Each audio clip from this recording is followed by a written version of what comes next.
주신 하나님의 말씀은 용기 있는 성령 받은 사람들 하는 말씀입니다. 이거를 조금만 바꾸면 불가항력적인 용기 이렇게 되어 있습니다. 요한 웨슬레가 큰 문제를 두고 기도를 합니다. 기도를 하고 또 하는 중에 항상 중에 하나님을 만나게 됩니다. 그런데 하나님을 만났다고 하기보다는 천국의 환상을 보게 됩니다. 그런데 그 천국의 환상이 하나님의 나라에 들어가면 이제 죽은 것입니다. 그런데 그 앞에 있는 베드로를 보고 들어가기 전에 질문을 합니다. 베드로 선생님, 나와 함께 메소도스트 감리교 운동을 한 동료들이 몇 명이나 지금 하나님의 나라에 들어왔습니까? 그랬더니 그 생명책을 막 뒤지더니 정말 놀랍게도 한 명도 없습니다. 너무 충격을 받았습니다. 그래도 여기 있는 모든 분들이 우리가 다 하나님의 나라에 가야 되지 않겠습니까?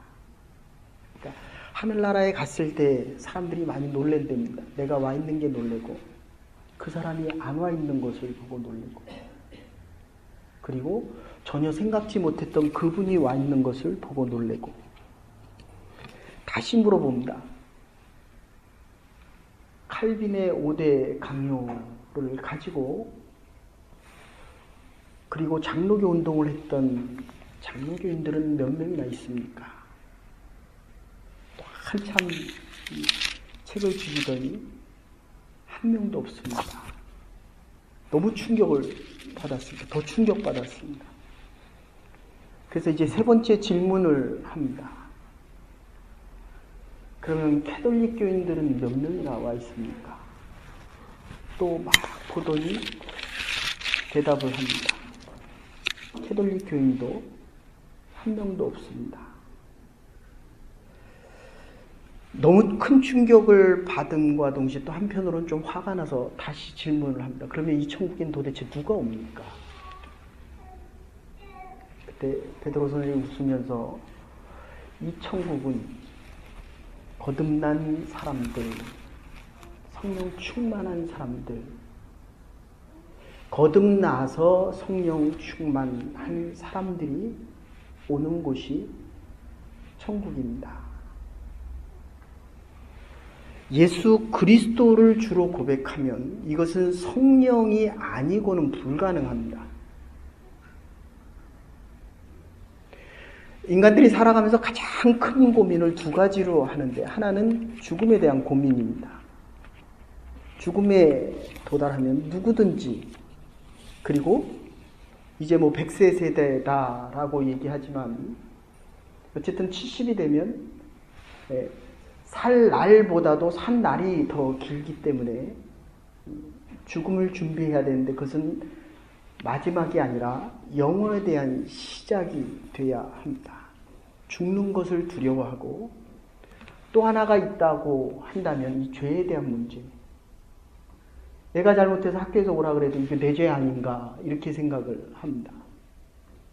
사업이 잘못돼도 내가 무슨 큰 죄가 있어서 내가 죽으면 이제 하나님 앞에 어떻게 갈 것인가, 이 죄에 대한 문제 때문에 얼마나 많이 고민하는지 모릅니다. 시간이 지나면 부패되는 음식이 있고 시간이 지나면 발효되는 음식이 있습니다. 시간이 지나면 부패되는 인간이 있고 시간이 지나면 발효되는 인간이 있습니다. 부패되면 썩었다라고 이야기하고 발효된 상태를 우리는 익었다라고 이야기를 합니다. 그런데 썩을 것인지 발효할 것인지에 대한 선택은 인간 자신이 한다는 것입니다. 인간이 음식이 발효되면 잘 익었다고 말하고 사람이 잘 익으면 진국이다 이렇게 이야기합니다. 곰팡이는 주변을 썩게 만들지만 유산균은 모두를 잘 익게 만듭니다. 나 자신이 곰팡이가 되지 않고 유산균이 되어 발효된 인간, 잘 익은 사람들입니다. 큰 일을 할수록 큰 용기가 필요합니다. 오늘 이 본문에서 제일 중요한 것은 지금 예수님을 죽인 사내들인 공회, 정치와 법이 같이 존재하는 이 사내들인 공회에서 예수를 죽였던 이 사내들인 공회원들이 예수의 제자였던 베드로와 요한을 죽이려고 하는 것입니다. 우리가 1장, 2장, 3장에서 늘 성전을 오가다가 그날은 성령께 감동되어서 안진뱅이를 보고 내가 예수 그리스도의 이름으로 명하노니 일어나 걸으라. 성령의 사건입니다. 성령이 베드로를 고용해서 하나님의 위대한 역사를 행하는 일입니다. 오늘 본문의 뒤에도 나오지만 2장 후반절에도 보면 성령을 받으면 네 것 내 거를 가리지 않습니다. 하나님이 주신 것이다. 하나님이 주신 하나님의 것이다. 라는 유무상통한 삶을 살아가게 됩니다. 어쨌든 용기 있는 일을 할수록 두려움이 큽니다. 큰 일을 할수록 누구나가 다 두려워한다는 것입니다. 그런데 이 안에는 바로 이 죄에 대한 문제가 있기 때문이라는 것입니다. 여러분, 그리스도인을 무엇이라고 생각하십니까?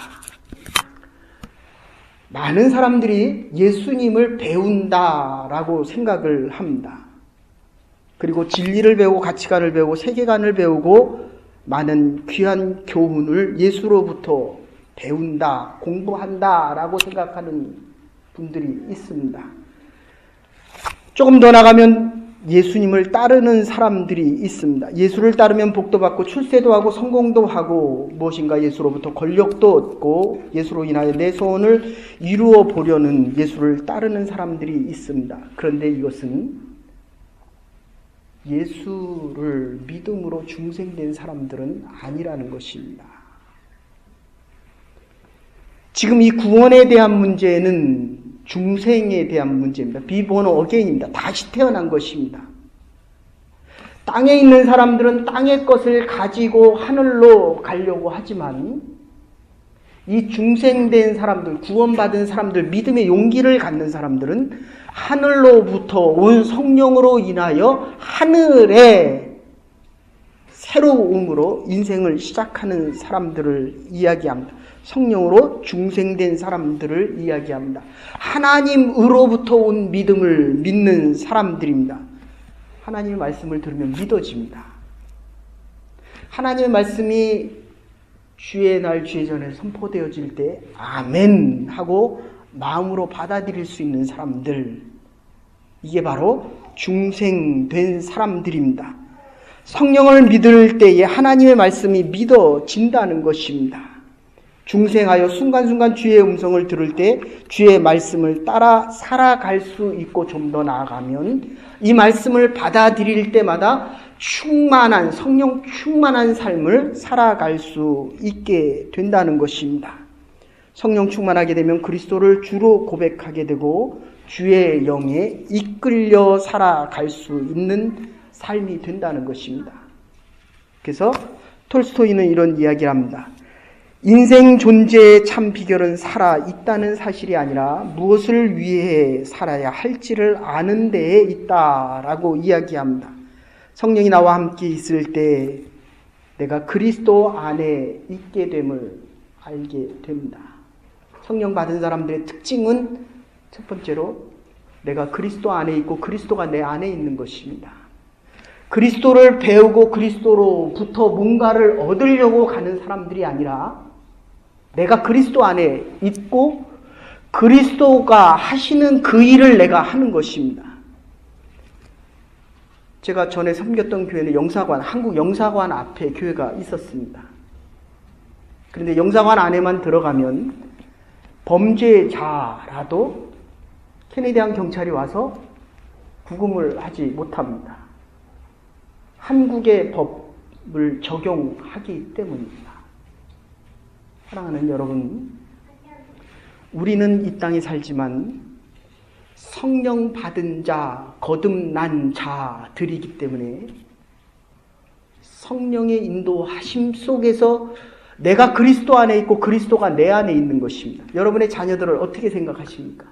키우면 키울수록 그 아이의 생각과 내 생각이 같아집니다. 물론 작은 일에는 다르지만 큰 가치관과 큰 목표 속에는 그의 생각과 나의 생각이 하나가 된다는 것입니다. 어쨌든 지금 예수님을 죽인 이곳에서 베드로와 요한도 죽이려고 합니다. 19절에 보시면 두 번째 성령 충만이라고 하는 것은 하나님 앞에 살아가는 것을 이야기합니다. 예수님을 죽였기 때문에 이제 베드로와 예수를 따르던 제자들의 수장인 베드로와 요한을 죽이려고 합니다. 우리는 살아가면서 우리와 함께하는 사람들을 많이 보게 됩니다. 내가 일하는 곳에서 나를 바라보고 그리고 내가 싫다라고 하면 마음이 어떻습니까? 마음이 되게 상합니다. 심지어 교회 와서도 내가 다른 말을 들으면 하나님이 보여지는 것이 아니라 이 교회를 자꾸 떠나고 싶어집니다. 근데 오늘 본문에서 뭐라고 이야기하냐면 너희가 지금 하나님이 없다라고 해라. 하나님을 부인한다라고 해라. 하나님을 모른다라고 해라. 라고 이야기할 때 베드로와 요한이 하는 말이 내가 지금 하나님 앞에서 너의 말을 듣는 것이 옳으냐 하나님의 말을 듣는 것이 옳으냐 어느 것이 옳은지 너희들을 판단해봐라 라고 이야기합니다. 여러분 지금 우리의 인생이 내 인생을 내가 살지만 저와 여러분은 하나님 앞에서 살아가는 사람들입니다. 하나님의 말씀이 더 크게 들려져야 됩니다. 하나님의 사람들이기 때문에 하나님의 명령이 사람들의 말보다도 더 크게 들려져야 됩니다. 누구의 말을 듣고 살아가고 계십니까? 그래서 마틴 루터가 종교개혁할 때 보림스 국회 지금 슈투트가르트 독일의 슈투트가르트라고 하는 곳에서 종교 재판을 받게 됩니다. 종교 개혁을 했다는 것 때문에 종교 재판을 받습니다.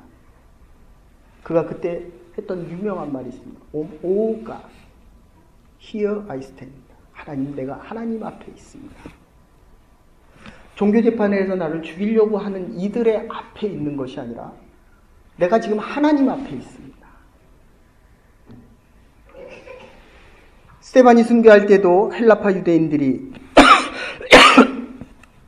왕년의 동료들입니다. 이를 갈면서 돌을 던집니다. 그럴 때 그는 하늘을 바라볼 때 하나님의 우편에 앉아있는 예수 그리스도를 보게 됩니다. 여러분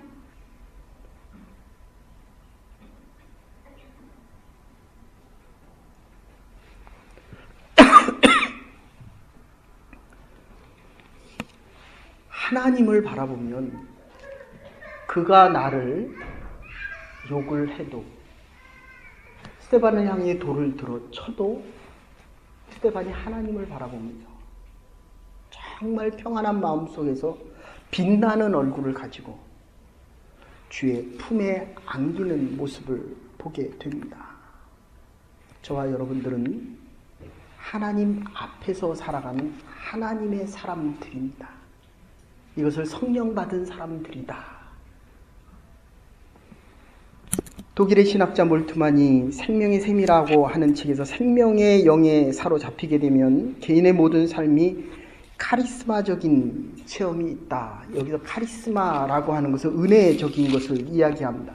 사람의 감정과 지식과 모든 사건 전부 다가 카리스마적인 의미를 갖게 된다는 것입니다. 하나님과 나와의 은혜적인 관계로 바뀐다는 것입니다. 심지어 저 사람이 나에게 힘든 일을 하고 저 사람 때문에 내가 어려운 일이 있어도 저 사람 때문이다 라고 생각하지 않고 하나님이 나에게 새로운 삶을 살아가기 위한 새로운 기회를 주셨다. 이렇게 생각한다는 것입니다. 누가? 생명 있는 사람들이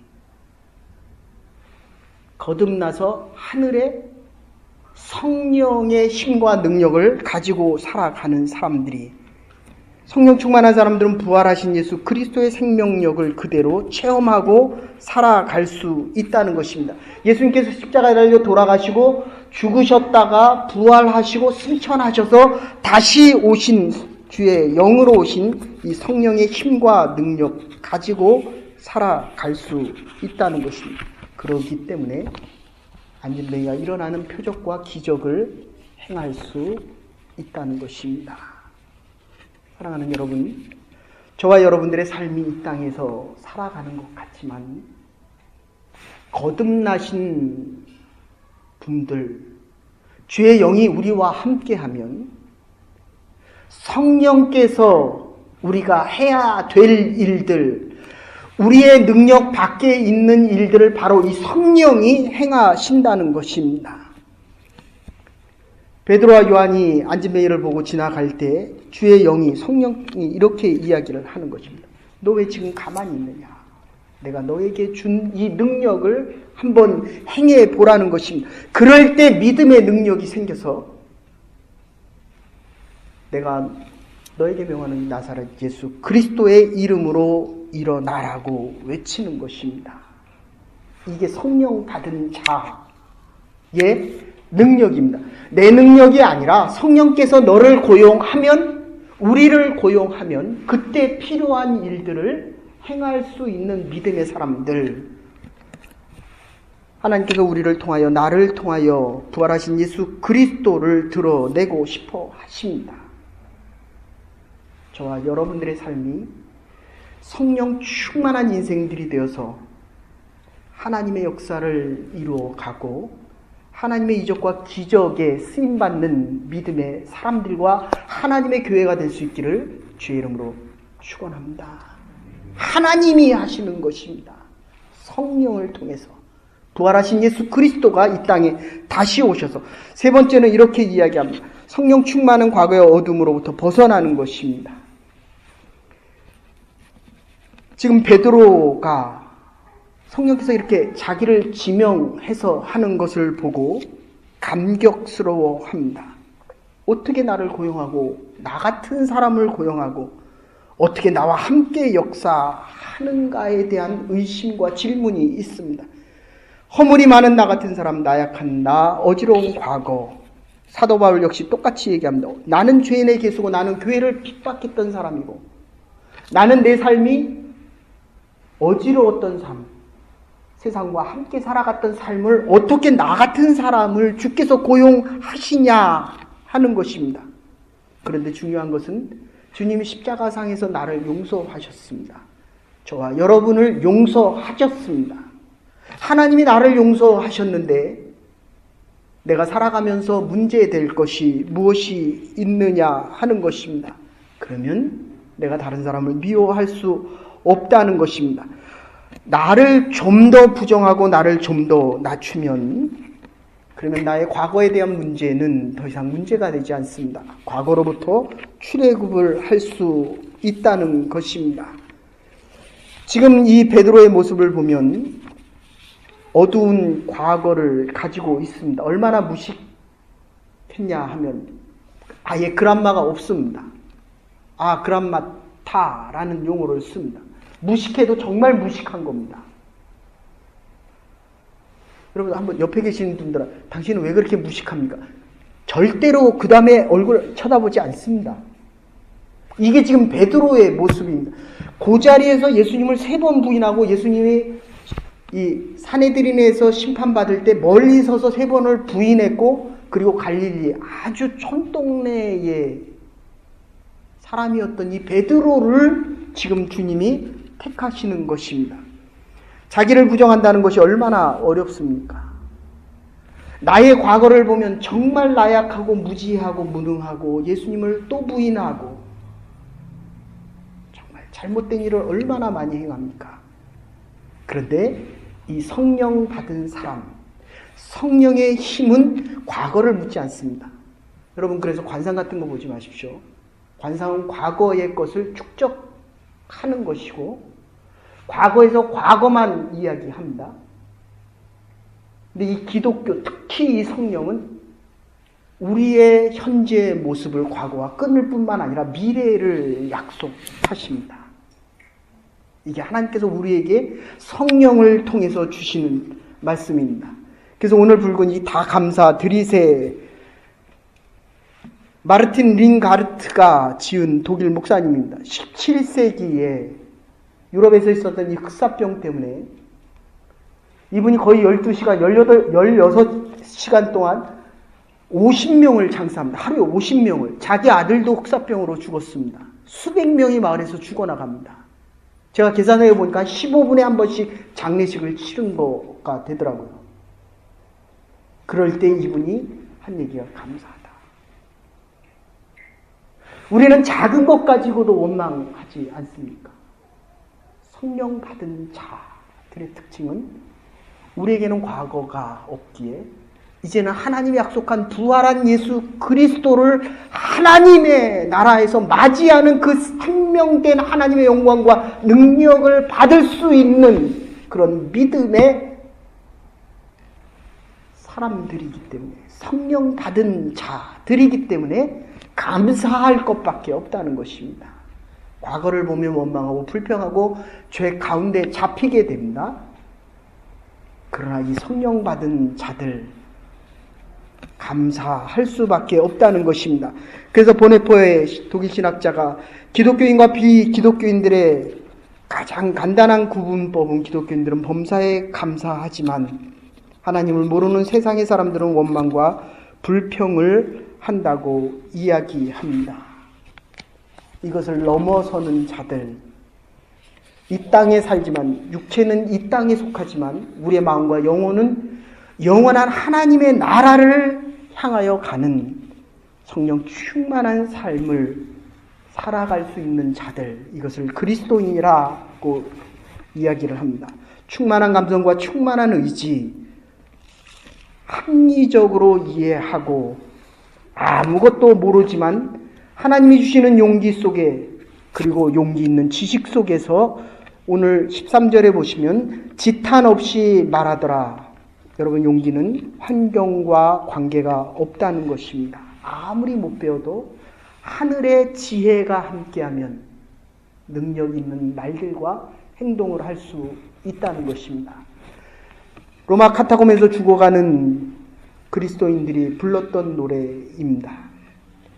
자기를 죽이는 자들에게 나를 저주해 보십시오. 당신들이 나를 저주한다면 저주할수록 나는 더 사랑하게 될 것입니다. 내게 침을 뱉어 보십시오. 그러면 나는 사랑의 숨결을 불어낼 것입니다. 나를 찌르십시오. 그러면 나는 사랑한다고 절규할 것입니다. 나를 짐승의 먹이로 던져버리십시오.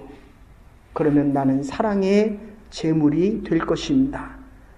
나를 불태워 주십시오.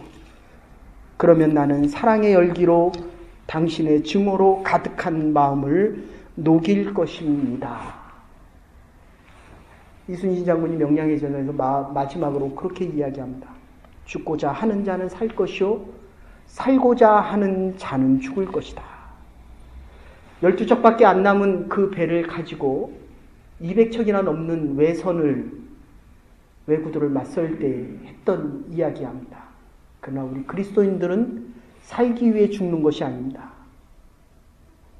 육체는 죽을지라도 영원히 살아있기 때문에 성령이 우리를 보증해 주시기 때문에 우리의 영혼은 죽자마자 하나님의 품에 안기는 것입니다. 육체적인 죽음은 있을지 몰라도, 그래서 우리는 살기 위해 죽는 것이 아니라 살아있기 때문에 영원히 죽지 않는 하나님의 사람들입니다. 어떤 어려움 속에서라도 성령께서 우리를 보증하시기 때문에 이게 믿음의 용기입니다. 내가 예수 안에 있고 예수가 내 안에 있고 하나님 앞에서 살아가며 하나님의 말들을 하는 사람들이기 때문에 우리의 과거를 잊어버리고 죽음의 역경까지도 넘어서서 갈 수 있는 믿음의 사람들입니다. 불가항력적인 내가 가질 수 없는 믿음의 용기가 우리의 삶의 현장과 하나님의 교회 속에 하나님의 역사를 이루어가는 중에 넘쳐날 수 있기를 주의 이름으로 축원합니다. 하나님 아버지, 우리의 넉넉한 가운데 살면서도 근심이 많았고 좋은 여건을 바라고 살아가면서도 용기가 없었음을 주님 앞에 고백합니다. 우리가 살아가는 사이에 이렇게 비굴하여지고